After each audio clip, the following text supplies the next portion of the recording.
বলতো দেখি পতাকায় মোদের কয়টি রং আছে?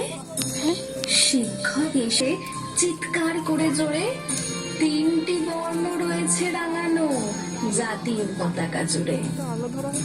শ্রেণীর পিছনে বেঞ্চের কোণে শিশু ছিল এক বসে, পতাকার মাঝে 5 রং আছে বলল সে মৃদু ভাষে।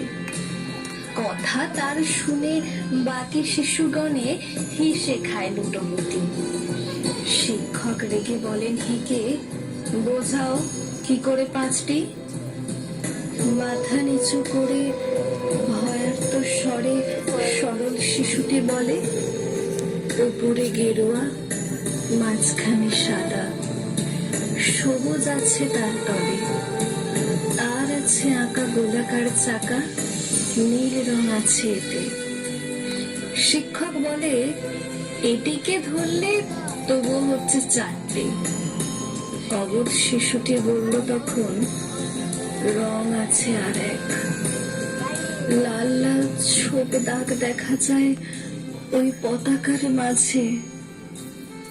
বাবাকে যখন আনলে ওরা, কফিনের ঢাকা খুলে চড়ানো রয়েছে দেহখানা তার পতাকার ফুলে।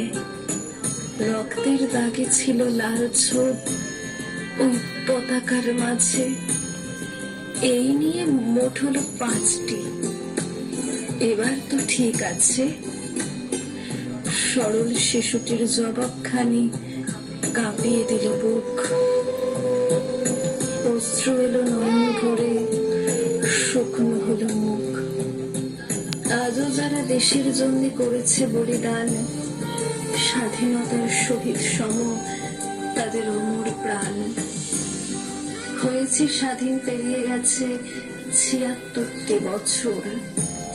দেশ বাঁচাতে যাচ্ছে যে প্রাণ, রাখছে কি তার খবর?